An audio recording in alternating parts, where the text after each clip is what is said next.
saya menyadari saya menari, hanya saya sempat agak batin bingung sedikit. Bingung Kok gitu aku ya? iso ya kok gerake kok ora lali kabeh kayak gitu. Jadi pernah mau keliru pun nggak jadi keliru. Itu sadar betul. Misalnya habis nyeblak gini, tangannya begini, saya ternyata gini, itu salah. Tiba-tiba tangan saya seperti ada yang membalik begini. Oke. Gitu Tangan ya? itu kayak dibalik. Oke. Loh, bareng ini kok dadi ngene. Kok ya iso ya kok ora salah ya.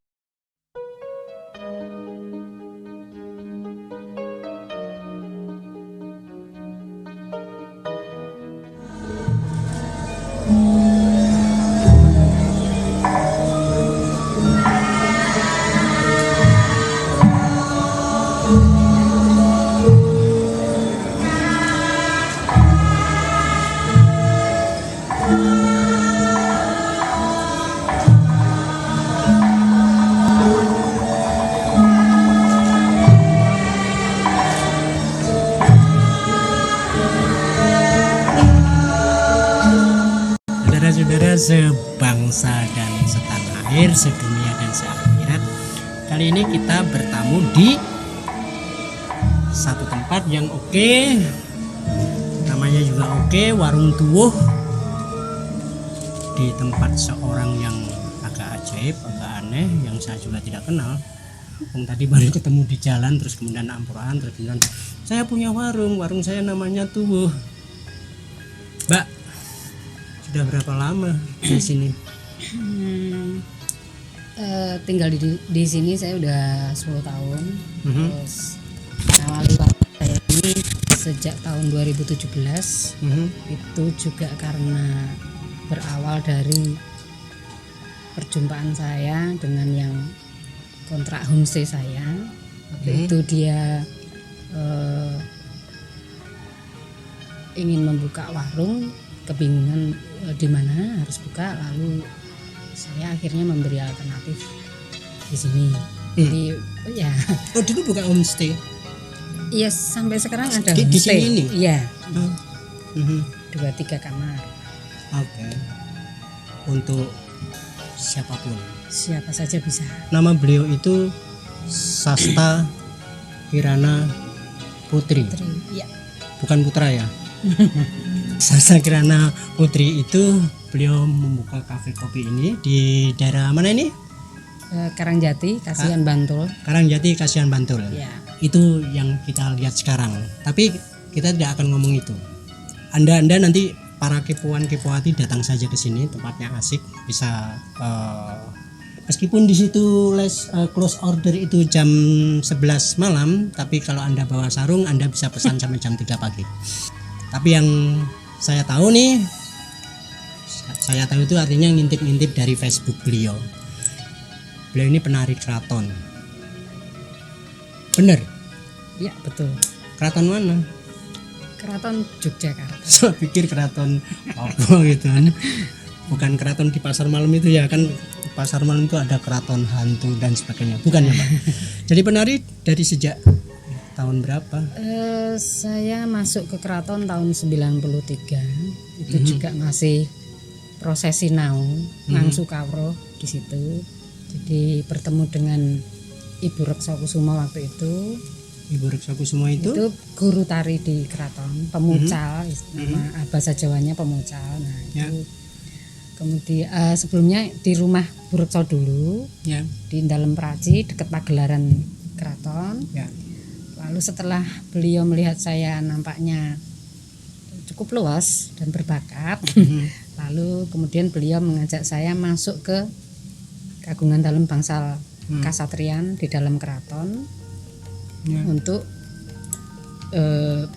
gladi, disebut gladi itu berarti latihan menari setiap minggu itu jam 10 pagi. Hanya sebagai atau baru sebagai apa ya, peserta latihan? Ya, waktu itu ya hanya ikut latihan gitu ya. Siswa gitu kan. Jadi kayak semacam pamulangan gitu di tempat latihan gitu ya. Jadi belum sebagai penari keraton. Belum. Saya mulai menjadi penari di pentas ya. Itu tahun 93. 93 itu usianya berapa, Mbak? Saya 19 tahun. 93 sudah 19 tahun, jadi ketahuan kan sekarang tahun 2021. Tapi saya nggak mau ngomongin itu. Itu pertama kali ikut latihan nari atau sebelumnya sudah bisa Dulu menari? kecil SD sudah pernah saya latihan di sanggar di luar keraton. Kagunganipun punyanya Romo Sas Ya. yang di dalam Pujokusman itu. Romo Sas Ya, itu cuma- Sasminto Mardowo. Ya betul. Nah hanya ketika waktu itu saya masih ada hobi yang lain juga selain menari. Saya lebih memilih melukis waktu itu. Jadi ngikuti kakak saya Erika, saya Hmm. lebih ikut lomba-lomba gambar gitulah. Oh, baru ketahuan di sini beliau itu adiknya Erika. Erika itu pelukis. Pelukis angkatan siapa ya? 89. Ya, terus sudah langsung ke tahun 93 tadi ya, menjadi siswa di keraton. Nah, pada waktu itu sebetulnya juga latihan di keraton itu juga penarinya juga belum banyak sekali. Sedikit, sangat sedikit. Ya. Ya, tidak tahu ya waktu itu bagaimana saat itu. Dari proses ikut latihan, dari proses ikut latihan terus kemudian apa nih ya? Misalnya dipercaya ikut dalam pentas yang memakai nama keraton tahun berapa, Mbak? Itu tahun 95 saya mulai menari, jadi dipilih untuk dipentaskan waktu itu. Ini kira-kira 2 tahunan gitu ya? Ya, jadi saya mengejar 2 tahun itu ternyata saya sudah bisa menari ya, walaupun belum sempurna secara teknis ya. Kalau misalnya sudah sampai dipercaya itu menguasai berapa tari? Berapa jenis tari? Waktu itu tari golek, Ya. terus pernah menari beksan pasangan, saya jadi Sri Kandi perang dengan Bismo. Itu istilahnya tari klasik ya, tari klasik. Kalau saya pribadi sebetulnya untuk menyebut klasik itu kok agak apa ya? Karena pada waktu dulu itu kan juga bukan klasik loh, sebetulnya ya, gitu ya. kalau Dulu juga hanya dibilang modern dalam bahasa dulu sekarang. gitu, hanya mungkin karena dilakukan ya akhirnya Jadi orang apa sebutannya, Mbak? ya tari gaya Yogyakarta. Kalau menurut saya begitu saja. Karena ya disebut tari klasik karena memang dia akhirnya karena memang ada pakem-pakem toh. Ada pakemnya begini, mendak begini, pandengannya sakmene kayak gitu, tangannya kudu ngeruji, kudu nyitring gini, itu pakem-pakem bakunya hanya itu. Jadi sebutannya apa nih kalau tidak kita sebut tari klasik? Tari apa? Tari pakem, tari Kalau tari baku. tari keraton. keraton ya. Tari keraton ya. Lebih tari aman ya. keraton itu lebih, kalau menurut saya itu lebih masuk ya Karena ada tari rakyat, tari kesenian rakyat gitu ya. jadi tari golek itu pun kan juga dari tari ledek tadinya. Terus diangkat keraton, diperhalus gitu kan gerak-gerakannya sehingga disebut menjadi tari golek seperti itu ya. Terus akhirnya disebut tari gaya keraton gitu saja. Cuma ini gayanya Yogyakarta seperti itu. Taruhlah misalnya yang disebut misalnya tari serimpi atau misalnya tari, saya tidak tahu ya, tari bedoyo atau apa. Kalau misalnya itu yang menyelenggarakan keraton Kesultanan Jogja dengan misalnya Kasunanan Pakubuwono, itu Berbeda gaya. Berbeda gaya. Ya, kalau keraton Jogja itu meminjam ini ya istilahnya melestarikan gagrak gaya Mataram. Ya, jadi geraknya bertahan seperti itu. Jadi mendak badannya harus tegak seperti itu. Kalau di Solo itu sudah mengembangkan, jadi sudah ada yang dirubah-rubah. Mbak, kalau kita membaca itu ya sejarah misalnya, saya tidak tahu persis di perjanjian Giyanti itu katanya ada semacam kesepakatan kalau Keraton Ngayogyakarta itu melestarikan, mempertahankan gaya Mataram, terus kalau Surakarta boleh mengembangkan. Karena itu ini kalau menurut perspektif saya ya, artinya melestarikan itu tidak harus ya gayanya sama persis begitu. Misalnya ini geraknya ada pembaharuan itu tidak menjadi masalah, itu tetap melestarikan menurut saya. Karena itu tidak mengurangi esensinya. Yang penting kan esensi dari Mataram itu apa gitu. digerak-gerak itu menurut saya itu semacam teknis ya. Ya, kalau kita ngomong esensi apa Mbak, menurut Anda esensi dari tari Mataram Ngayujo itu? Ya kalau dari falsafahnya sendiri itu ada yang sewiji greget sengguh ora mingko. Nggih toh? Ya sewiji ya kita fokus gitu saja. Dan ini prinsip yang universal menurut saya, yang artinya prinsip ini tidak hanya diberlakukan di dunia tari. Ya. Di pekerjaan apapun bisa gitu loh. Makanya saya menyebut bahwa saya menjadi barista kopi pun itu adalah harus juga. Iya, itu semacam praktik simbol berkesenian saya dari keraton. Jadi YouTuber itu juga harus greget sengguh sewiji greget sengguh. Sewiji greget sengguh ora mingko. Jangan muntar-muntir. Jadi bukan hanya penari. Iya. Itu menurut beliau. Goreng pisang aja kalau tidak sewiji itu pisangnya bisa ambiar. Ya, gosong atau apa gitu. Mbak, kalau kita ngomong tentang greget sewiji tadi, apakah Keraton Surakarta juga sebetulnya punya pandangan yang sama tentang hal ini atau beda? Ya bukan harusnya ya, seyogyanya pun sama ya, karena memang menarian butuh fokus toh. Apa-apa butuh greget sengguh ya, pede ya. Kalau nggak pede masa nari nyeremimih ingah-ingih. Tapi kok kayaknya yang punya apa ya, yang punya pengakuan spirit gitu secara terang-terangan itu yang saya lihat hanya di Ngayujo. Di Surakarta nggak pernah tuh disebut itu sewiji greget sengguh. Saya mewakili mungkin ya. Saya pikir ya itu disebut atau tidak itu kok tidak menjadi masalah menurut saya. Artinya yang penting melakukannya, kita penarinya itu melakukan menari dengan segenap kesungguhan, itu kita bisa merasakan itu ruh jiwa-jiwa dari tari-tari. Yang penting spiritualitasnya. Iya, bisa jadi begitu. Karena beliau ini ada bau-bau Surakartanya juga, ada catur sagotronya. Beliau ini ada darah Mangkunegarannya, ada dari Kasunanannya, ada dari Kasultanan, cuma yang dari Kadipaten tidak. Untuk para kepuati, catur sagotro itu adalah Trah Mataram. Trah Mataram dari siapa ya?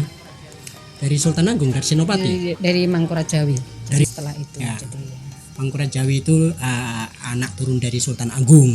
Itu ada 4. Ada Kasultanan Yogyakarta, Kadipaten Pakualaman, Kasunanan Pakubuwono Solo, dan Kadipaten Mangkunegaran. Ini satu saudara yang kemudian karena alasan politik dan sebagainya menjadi bagian sendiri-sendiri. Kira-kira gambarannya semacam itu. Kalau dari tari ya, apa sih sebetulnya perbedaan prinsipnya? Saya melihat tari-tari Jogja itu geraknya sangat sederhana sekali. Apa ya, stilisasinya dengan Solo misalnya. Ya. Nah, kalau saya sih justru melihatnya misal Bedoyo ya. Dari Bedoyo saja. Gerak tari putri itu kalau Jogja ini dia lebih maskulin menurut saya. Kalau Jogja lebih maskulin. Iya, kalau Surakarta itu sepertinya lebih feminin. Mungkin kita gitu ya? akan memasukkan begitu. Jadi misal lebih mingkup tangannya, badannya lebih mayuk. Kalau Jogja kan lebih gagah. Mentang kelek barang. Wah, keleknya tidak diangkat sih. Bukan cuma gitu. Enggak diangkat. Apa karena sejarah kelahirannya ya? Kan ada beberapa orang yang menganalisis ya ini karena mereka sedang berada dalam situasi apalah pemberontakan apa dari zaman pastinya Senopati. Menurut saya itu iya. Prajurit yang dilatih tari. Jadi menari budaya pun kan ada senjatanya juga. Nah, ya, itu ya. Nyelamur sudah gitu. Menunjukkan ya. Sudah itu seperti misalnya tari lawung itu dari HB1 itu kan juga karena orang Belanda tidak memperbolehkan Keraton Jogja untuk latihan prajurit, kemudian diselamurkan menjadi sebuah bentuk seni tari. Menyamarkan. Jadi padahal sebenarnya latihan bener, hanya dibuat estetik seperti itu. Oh, ini guru tontonan nari ya. Jadi sebenarnya itu latihan prajurit.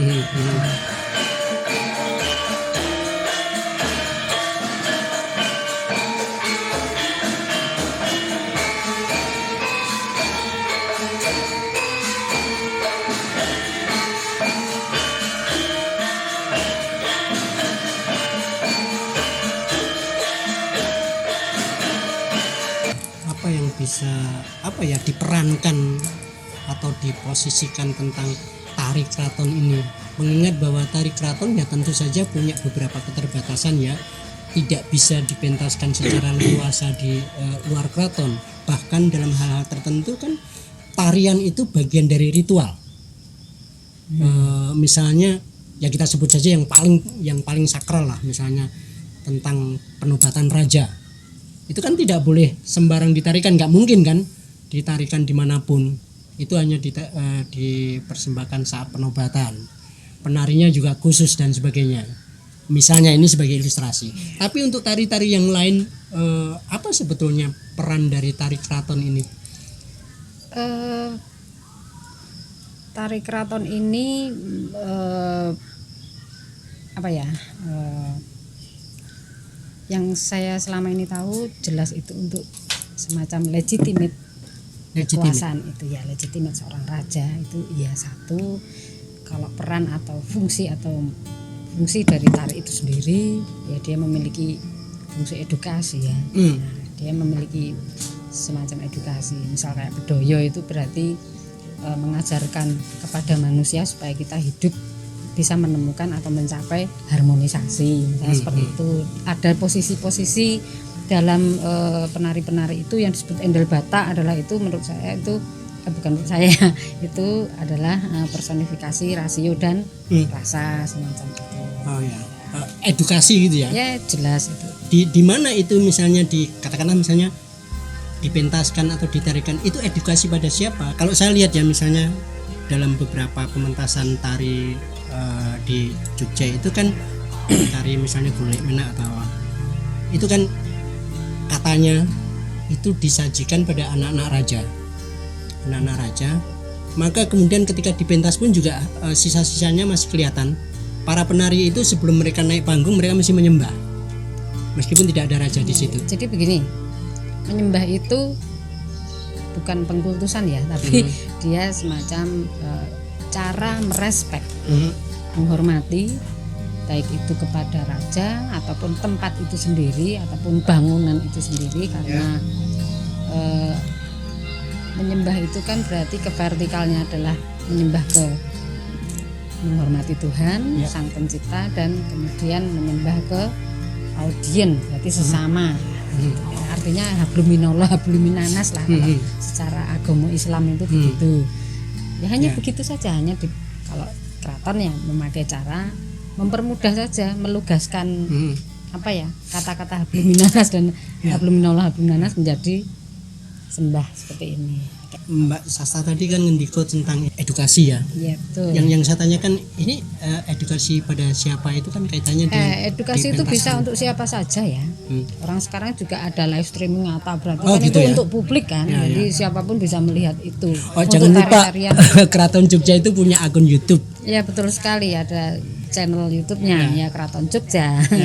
Jadi Anda bisa nonton, ada live streamingnya. Kadang kita typing juga. Kan sekarang juga teknologi sudah high tech ya. Jadi pemirsa. Ya dulu kan gini Mbak, dulu kan tidak mungkin rakyat jelantah itu unyuk-unyuk ke keraton kan, nggak mungkin. Pasti orang-orang tertentu lah yang bisa masuk ke situ gitu kan. Nah sekarang dengan adanya teknologi ini kan mempermudah supaya bisa menjangkau kemana-mana seluruh dunia bahkan gitu.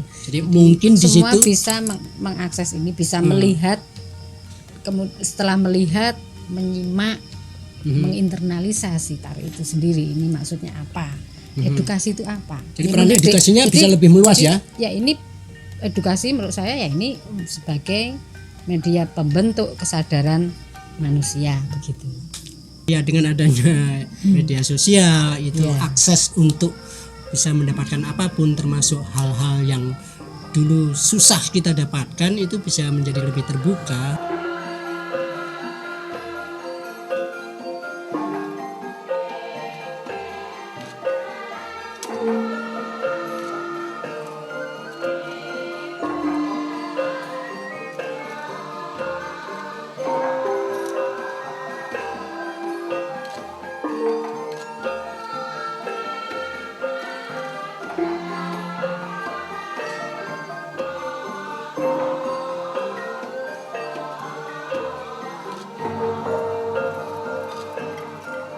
dari 93 sampai 21 berarti sudah berapa tahun nih menari? 28 tahun. 28 tahun. Iya. Sampai sekarang masih menari kan? Masih ada satu. Atau sibuk goreng gedang? Semuanya. Ya mungkin karena ada pandemi juga ya, pagebluk. Jadi memang mengurangi kerumunan juga, itu menarinya juga nanti dibatasi juga, latihan-latihan juga dibatasi, tidak harus semua kumpul. Terus biasanya yang ada latihan setiap minggu pun sekarang juga nggak ada, belum ada lagi gitu. Kalau pentas terakhir kapan? Pentas saya terakhir Maret lalu ya, di Keraton ya. Terus lalu apa itu? Waktu itu wayang wong. Oh, wayang orang gaya Yogyakarta. Iya, gaya keraton, gaya Yogyakarta ya. Dari perjalanan itu dari 93 sudah menguasai berapa tari kalau hitung-hitungan? Kalau bedoyo sekitar mungkin 8 tari bedoyo. Yang tertinggi ini saya sekarang masih terlibat ini, cuma karena latihan setiap malam Selasa Kliwon khusus, karena ini bedoyo pusaka tertinggi di keraton, bedoyo Semang ciptaan Sultan Agung, yang menceritakan pertemuannya antara Kanjeng Ratu Kidul dan Panembahan Senopati. Nah itu ya karena pandemi juga, mungkin terus ada PPKM kemarin, terus kepenggalih suwuk gitu. Jadi kepenggalih suwuk itu artinya suwuk berarti off, tidak ada latihan dulu, ya enggak apa-apa. Jadi dengan tarian yang dengan COVID takut juga ya? Loh, itu kan tarian yang sakral, nyun sewu. Tarian cuma guyon aja. Kalau lama nggak nari itu bisa lupa nggak sih, Mbak? Kalau kita selalu mengambil esensi atau spiritnya, ya berarti menari itu tidak sekedar teknis. Jadi dimanapun saya menari, itu. Jadi dalam tanda kutip ya menari. Ya. Jadi terus tidak saya di jalan terus joget-joget kayak ngedan gitu ya enggak. Gitu. Wong beliau itu waktu nganter putrinya itu juga menari kok sambil naik. Iya begitu gitu ya, betul-betul. Ini tidak begini-begini kok. Mengasuh anak nyusui itu sudah menari itu. Esensinya. Esensi. Kalau mendidik anak juga dengan menari ya. Semua jelas, karena kan prinsip yang tadi itu tuh sewiji greget. Kok nek nyusoni anak intinya memang cuma gitu ya, sewiji selugas sesimpel 4 ini itu luar biasa. Udah selesai ya, urip ki rampung. Ora perlu sekolah. Wes ora perlu. Loh itu sekolah, kok itu sekolah. Itu sekolah. Kowe sekolah ki ya kudu sewiji. Oh iya. Ya kudu ono gregete. Betul. Ya kudu sengguh. Ya, dimanapun kita tuh sekolah. Ya toh, keraton dengan tarian, kesenian, budaya dan lain sebagainya itu representasi dunia sebetulnya, senyata-nyatanya. Begitu juga sebaliknya. Apa ana sing ning donya ngene iki ya sakjane kuwi ya keraton. Gitu saja. Saya enggak akan mengatakan ini ana sing elek, sing apik atau enggak ya, artinya ya isine ngono kuwi. Gitu. Saudara-saudaramu sudah mulai ndrawasi pembicaranya.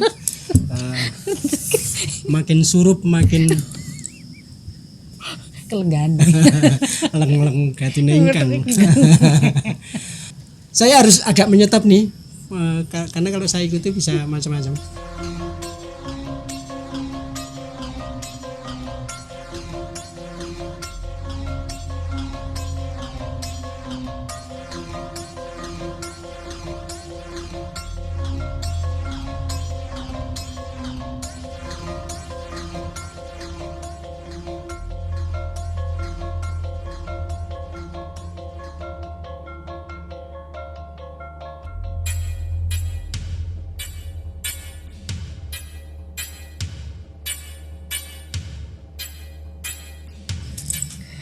Dari perjalanan itu Mbak, sampai sudah menari kemana saja? Terakhir 2018 itu saya dikirim oleh Ngarsa Dalem ke Abu Dhabi. Dipaketin? Diwadake kertas. Dikirim dikenter sama Ngarsa Dalem itu. Paling di packing gitu ya? Di packing ya, ditekuk-tekuk, dibuntel. Disebel sakti ya. Langsung dikirim ke Abu Dhabi. Itu tahun berapa? 2018 dan itu saya menari ya. Tari apa Mbak? Tari keraton ya. Ya, tari bedoyo juga di Louvre Museum. Karena ya Louvre jadi itu karena barusan established tahun 2017 lalu keraton kemudian diundang ke Abu Dhabi. Ya, ke Louvre Museum itu. Dan Abu Dhabi, terus sebelumnya mana lagi? pernah ke Eropa, Italia. Itali. Ya. Jadi dengan tari sudah bisa kemana-mana. Iya bisa Ya itu kan cuma kemana-mana. fisiknya, Ya, tapi iya. yang penting itu esensinya. Esensinya. Biasanya Japanya gitu itu. Saya iso ngilang, cling terus kan Mekah iso. Mbak ini Mbak. Mulai-mulai wis gede ya. Tapi ya Anda kan bilang bahwa menari juga tempat pembelajaran gitu ya. Betul sekali. Terus tadi sakti. Sakti. Apa Mbak? Soalnya gini apa, untuk para kepoan-kepoati ya. Anda bisa lihat Anda bisa membaca beberapa postingan beliau itu kadang-kadang yang aneh-aneh gitu. Hal-hal yang kita semua nggak bisa lihat. Tapi beliau bisa melihat. Itu dari menari ya. Sampai kadang kalau menari Kang Selupan Bram. Ya kalau Kang Selupan tuh enggak. Jadi kita kalau dari sisi keraton dasar hukumnya Islam ya oke lah, saya juga Islam lah gitu. Itu di Al-Baqarah ayat awal kan kita mengimani bahwa kita harus percaya ada makhluk gaib. Ya, sudah saya percaya gaib gitu aja, ajaib. Saya misalnya pernah sakit seharian tiba-tiba malam saya pentas bedar Jenewoho kok tiba-tiba bisa hafal semua, sembuh, enreng. Nah itu kan ya sudah kuasane Gusti Allah. Wong loro kok iso mlaku dhewe iki aneh gitu kan. Ya, saya nganggo dukun. Dukunnya aku dhewe. Maca dhewe. Banyu putih didongani Al-Fatihah ping 7 ya kayak gitu-gitu. Udah terus tiba-tiba kok semegrak nah gitu. Ya isa kok dikei gendeng gati kok le mlaku terus jelek ngiromo tempo gitu kok. Duh, kok isa. Terus padahal sebelumnya 20 menit sebelumnya saya latihan itu sebelum naik ke panggung ke pendopo itu saya blank. Lupa semua gerak-gerak itu. Oh ya? Nah, kok tiba-tiba saya malam untuk wiyosan kersa dalam yona-yona di luung waktu itu lho kok glenter kok iso kok entering kok apal kabeh. Setelah selesai bingung kok iso ya bergerak karena PDW. Dan ternyata enggak sadar atau gimana Mbak? Iya sadar, saya menyadari saya menari, hanya saya sempat agak batin bingung sedikit. Bingung dhewe kok gitu. Aku iso ya kok gerake kok ora lali kabeh kayak gitu. Jadi pernah mau keliru pun nggak jadi keliru. Itu sadar betul. Misalnya habis nyeblak gini, tangannya begini, saya ternyata gini, itu salah. Tiba-tiba tangan saya seperti ada yang membalik begini. Oke. Wih, kok jadi ngene? Nah itu. Anda merasakan? Saya merasakan kalau merasakan maksudnya misalnya mau digerakkan di sini ternyata ada yang kayak menggerakkan iya, sebaliknya jadi gitu. Tangan Ya? itu kayak dibalik. Oke. Loh, bareng ini kok dadi ngene. Kok ya isa ya kok salah ya. Waktu itu yang caos ngobongi menyan apa itu yang mendoakan itu Mas Pras waktu itu. Terus setelah menari saya kemudian mendekati saya, Mbak tadi yang dirasakan apa? Enteng ya Mas. Nah, lalu beliau ketika saya pulang beliau baru WA saya, maaf Mbak ini masalah kapitadosan kepercayaan gitu kan. Tadi saya lihat yang kelenggahan itu ada 3. Salah satunya Mbak Sasta. Kalau istilah kalenggahan itu siapa sih yang ngelenggahin Mbak? Ya Bekas penari juga atau siapapun? siapapun bisa yang namanya ruh itu ya kan leluhur itu kan Ya, bisa. kalau siapapun bisa. Saya pernah mau mencoba ngelenggahin nggak bisa tuh Mbak. Nih sik goib-goib niku lho. Oh, sing gaib. Berarti aku raga. Aku sih manusia wantah. Saya juga ora goib saya sikit. Hanya sebagai media gitu ya. Iya, yes. Kalau misalnya kayak gini, kok kita jadi ngomong kayak gitu ya. Nek jadilan tren bareng itu apa Mbak? Nah, itu ya Dadi, kesurupan lah. kesurupan. Nah, itu kan diangselupi. Ning lemangan milih nek iki sajane ra enak ngono iki ora dipilih, ora dipangan ya. Kuwi sandiwara. Nek sajane ono apel bareng apel sing dipilih. Kuwi tak kesurupan. Jadi apa ya intensi dalam menari itu juga bisa membuka ruang untuk hal yang lain ya. yang sampean kan bilang tadi ya wis percaya gaib ngono lah. Ya ono sing gaib. Yang kita tidak bisa bantahkan, nyatanya seperti cerita Mbak Sasta tadi, ketika dia melakukan gerakan yang salah, beliaunya merasakan ada sesuatu yang menggerakkan untuk membenarkan, untuk mengubah gerakan itu misalnya, atau misalnya beliaunya apa dari sakit atau apa gitu, tiba-tiba bisa sehat, bergas waras, bisa nari, yang hal-hal yang orang sebut irasional. Padahal kalau mau didalemin lagi, sebetulnya yang irasional itu rasional juga dari hal-hal yang seperti itu, Mbak. Dari 93 ke 21 berarti tadi berapa tadi? 28 tahun. Dari masih gadis inyis-inyis sampai kemudian masih onyos-onyos, sudah berputri satu. Umur berapa, Mbak? Sekarang putri saya 15 tahun. 15 tahun. Saya sekarang 47 tahun. Masa sih? Kayaknya 23. Gaya ning. 17. Klenteng. Apa yang sampean dapetin, Mbak? Secara kejiwaan, secara rohani. Saya kalau dengan menari itu saya bertumbuh. Saya merasa memiliki saya merasa masuk ke dalam ruangan, dan itu ruang yang menumbuhkan jiwa saya. Nah, pokoknya intinya kita jadi orang yang jadi yang bisa menghadapi tantangan itu saja. Ya, itu dasarannya adalah sewiji greget sengguh ora minggu, kira-kira gitu kan ya. Dan ya. Jadi seni tari itu bukan sekedar kesenian ya, Mbak, bukan sekedar sebagai hiburan atau apa. Bisa sebagai itu, tetapi memiliki fungsi banyak. Atau seni tari itu bisa dipakai sebagai seni pertunjukan, entertainment, hiburan, tapi juga bisa menghiburkan, menyenangkan orang, ya ora salah gitu loh. Wong ya ayu apik misalnya gitu. Apa? Di make upi ayu tadi api. Tapi secara esensial bahwa ketika naik di panggung itu dipoles itu cantik, berarti turun dia juga harus cantik seperti itu. Menari itu harus begitu. Menurut saya esensinya. Jadi ini kan untuk menari itu kan kehidupan. Hidup. Kalau di keraton menari itu kan hidup. Sebiji tadi ya. Jadi iya, supaya ketika itu dibilang media edukasi ya berarti mendidik manusia. Nek sing elek ya berarti dadi apik. Sudah hanya begitu. Seperti tari golek itu kan tari yang gadis muda sedang merias. Saya pikir itu juga enggak sekedar physically merias tok gitu.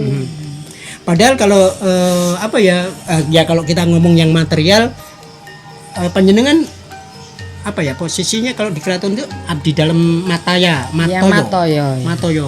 Abdi dalam Matoyo itu adalah orang yang mengabdi di keraton sebagai penari. Di divisi tari, karena di keraton ada macam-macam. Ada bagian kalau karawitan apa, Mbak? Karawitan yoga, terus ada yang bagian yang prajurit itu dan seterusnya. Ada banyak. Beliau adalah abdi dalam keraton untuk abdi dalam Matoyo, Keraton Ngayogyakarta Hadiningrat. Kalau kita ngomong materi kan apa ya, Mbak, ada gaji toh? Begini, saya tidak bisa menyebut itu gaji. Walaupun di amplop ada tulisan bayar, itu pun itu menurut saya itu adalah berkah. Itu saya tampi berkah bahasa Jawanya. Berarti saya menerima sebuah berkah. Tidak banyak, karena memang keraton bukan tempat bagi saya untuk mencari materi atau uang. Tidak banyak itu piro, Mbak? Sebulan saya dapat Rp8.500. Sebulan dapat Rp8.500. Ya. Itu di amplop disebut bayar. Ini membaca makna. Ini membaca makna. Ya, artinya begini. Itu kan edukasi untuk kita ya. Jadi meskipun saya tiba menjadi orang yang sangat kaya raya, saya punya duit jutaan, bagi saya 8.500 itu tetap banyak. Itu arti mensyukuri, karena kegiatan keraton dalam pawiyatan, saya pernah diajarkan waktu itu ikut pawiyatan, bahwa kegiatan keraton itu sederhana, hanya 3: doa, sedekah, bersyukur, itu saja. Sesederhana itu ya. Ya. Yang itu kita praktikkan. Mbak, maaf. Di luar sebagai apa ya, katakan posisi misalnya sebagai abdi dharma toyo gitu ya. Ya. Ada aktivitas lain Mbak di luar itu dalam kehidupan keseharian. Sebagai apa nih? Kan ada beberapa orang yang menjadi abdi dalam di keraton ya, tetapi di luaran keseharian ada yang misalnya menjadi guru, menjadi dosen, menjadi apa? Iya, saya sebagai ibu rumah tangga sama mengelola warung kopi. Itu kegiatan saya itu. Kalau ada yang minta diajar nari ya saya bisa memberi bimbingan menari gitu aja. Dulu pernah kerjasama dengan ini apa namanya, kayak apa ya, kayak semacam tur itu loh. Ya. Mengabdi di keraton itu sebetulnya intinya apa Mbak? Mengabdi di keraton itu bagi saya berarti apa yang pernah saya tulis, memintas jalur ke langit 7. Berarti saya ketemu dengan Gusti Allah langsung.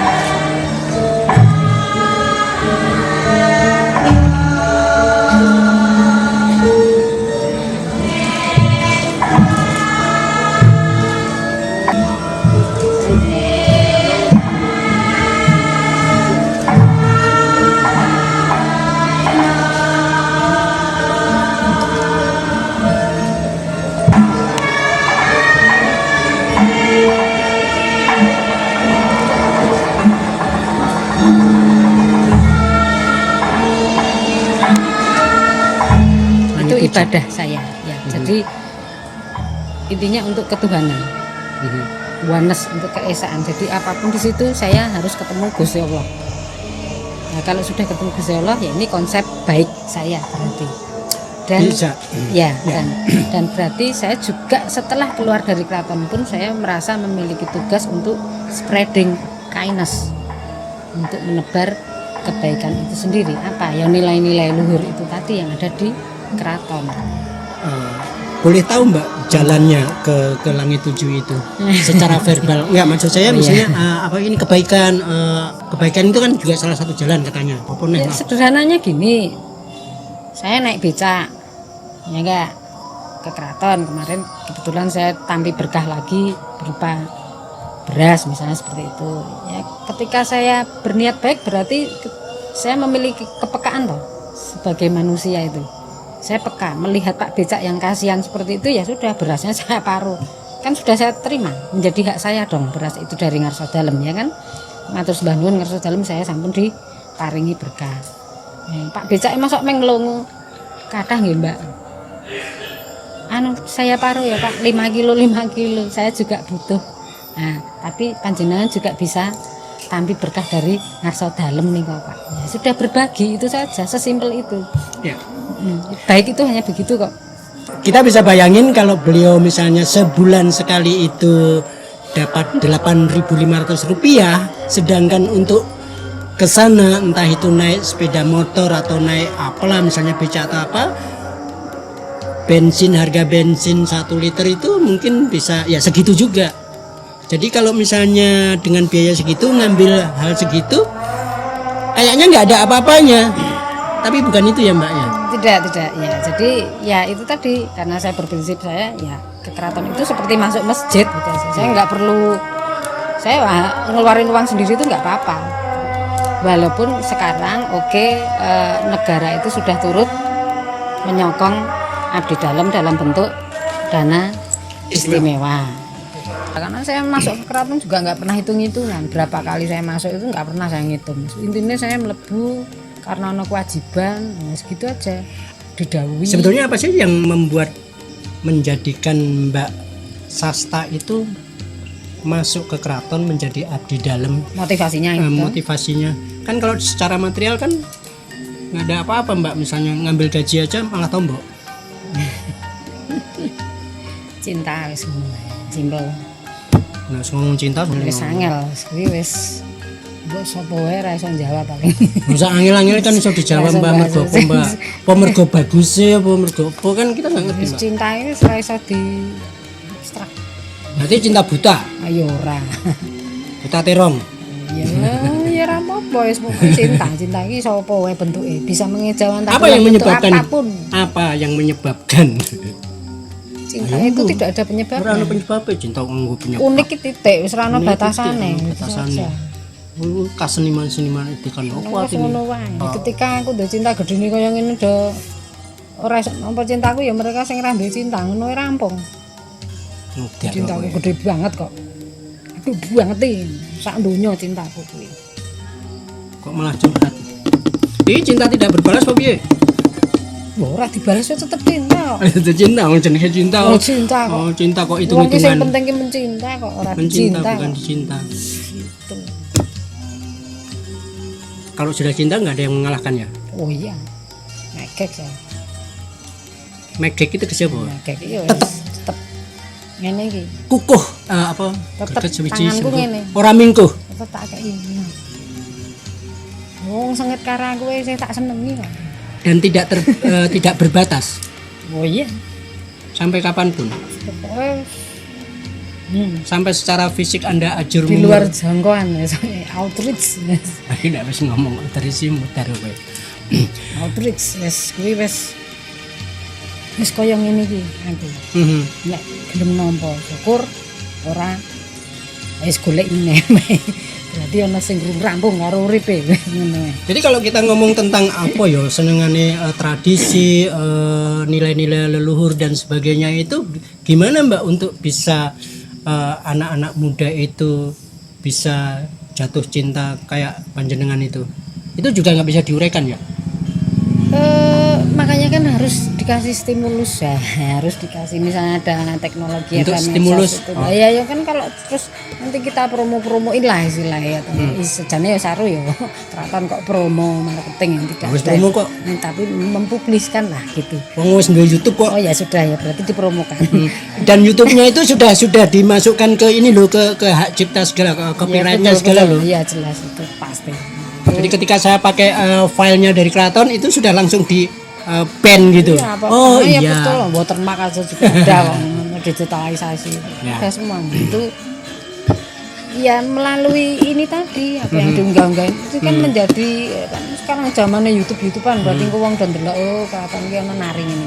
Terus misalnya juga dikemas, kemasannya kayak dulu itu ada tari kapi-kapi terus yang nari itu kebetulan putranya Pak Lantep yang namanya Momo itu kan Indo Korea Jawa berarti itu kan bisa jadi oh wong Korea wae bisa seneng budaya Jawa. Kamu kok dhewe lahir nang Jogja. Padahal nek ngomong ya basa Jawa. Basa Jawa anake wong Jawa, ming kebetulan ibuke. Ibuke Mbak Jini itu ya dia orang Ning Korea. teknik marketing ki ngono kuwi. Hanya gitu.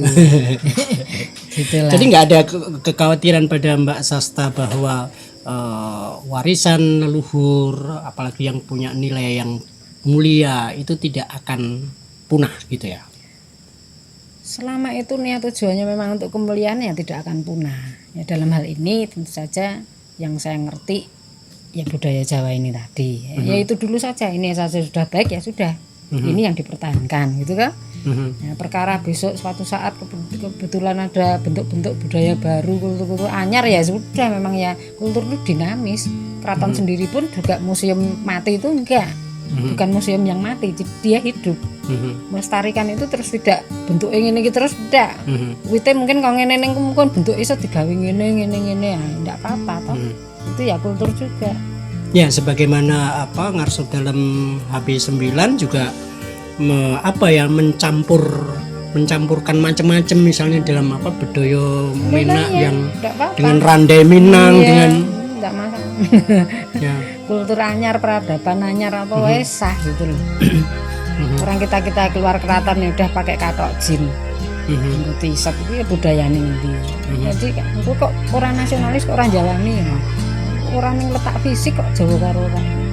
Tapi pemikiran yang Jawa itu seperti apa nalar-nalar Jawa.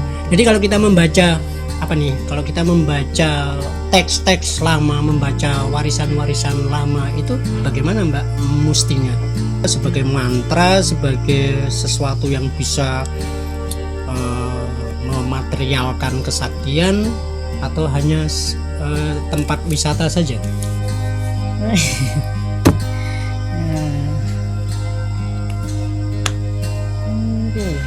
Bisa apa saja sih menurut saya, banyak fungsi. Wisata apa? Wisata religi. Intinya tetap arahnya ranahnya itu ke sisi spiritual kok. Kita piknik kemana aja itu ada religi kok. Menikmati gunung, lihat di Gunung Merapi, kok indah begitu, turgone ini, ya sudah, ya, semacam itu toh. Jadi apa nih yang paling penting pada manusia itu yang ada pada dirinya? Kan tadi Mbak Sasta bilang bahwa mau kemanapun kalau tidak bisa menerjemah, intinya kan kalau tidak menerjemahkan nggak ada artinya. Ya betul. Mau masuk ke gereja kalau tidak bisa menerjemahkan nilai-nilai gereja. Kita kan bisa berpikir gitu loh. Kita berpikir maka sesuatu itu jadi menjadi ada itu toh. Kita mikir iki ana iki apik kok ora. Kan iki pikirane dhewe. Indah kaya ngopo nek pikirane ora indah. Sampeyan dulu sekolahnya apa tuh, Mbak? Sosial politik. Di mana? Atmajaya. Atmajaya. Dan suwe mungkin juga dadi menep kuwi ya karena saking prestasi. Saya selalu ngejokke kliping-kliping habis nari mana itu masuk koran terus saya masukkan, saya kasih ke Pak Dekan ben ra DO ngono. Sospol Atmajaya ya. Oh kan aku mahasiswa berprestasi. Jurusan apa? Administrasi Negara. PR. Public Relation. Saya dulu pernah magang di Yayasan Seni Cemeti. Oke. Saya bantuin dialog seni kita. Tahun berapa? Sama jenengan toh? Nggak ngerti aku. Iya, sih. Ini aku kan dipecak. Sekitar tahun 97. Saya PKL magang di YSC waktu itu. Jadi saya bantuin Mas Mike juga itu untuk edit house jurnal dikit-dikit gitu, terus ya bantuin press release ya waktu itu kasihan amat. Jadi belum ada gini-ginian ya. Kalau dari sospolnya dan dari narinya Anda bisa dapetin dari mana nih? Link and mete piye ngono ta. Maksudnya iki kok saya kan ilmu komunikasi. Menari itu kan ya ngomong toh. Bicara kan kita. Ini dengan kan simbol-simbol gitu ya. Iya betul, ini kan komunikasi non verbal. Simbol itu kan bentuknya macam-macam. Oke. Saudara-saudara kepoan dan kepoati, daripada semakin mumet karena sebagai penari bicara dengan bahasa simbol-simbol, kemudian juga bacaannya atau teks-teksnya juga simbol-simbol. Tetapi ada hal yang bisa kita petik bahwa tadi mengutip pendapat beliau bahwa kalau kita berpikir disitulah kita ada. Jadi kalau misalnya mau kemana saja itu tergantung pada kita. Kita mau di tempat yang bernilai sejarah, tapi kalau kita tidak punya atau tidak mendapatkan vibrasi, tidak bisa membaca nilai-nilai itu juga sama aja. Tetapi kalau misalnya di tempat pembuangan akhir sampah, kalau Anda bisa memaknai tempat itu, kalau kita dengar omongan Mbah Kiai Rene Descartes itu, kalau kita berpikir maka kita ada.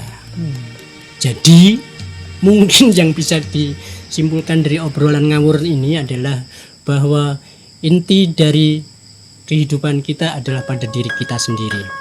Ya tentu ada asupan banyak dari mana-mana, tapi semuanya akan tergantung. Kira-kira begitu, tetapi saya berharap kita bisa ngobrol lagi nanti dalam waktu yang lebih syahdu lagi. Karena ini binatang-binatang malam sudah mulai hidup. Cangkrek. Terima kasih Mbak Sasta Kirana Putri untuk obrolan ini. Terima kasih Semoga juga. ada manfaatnya.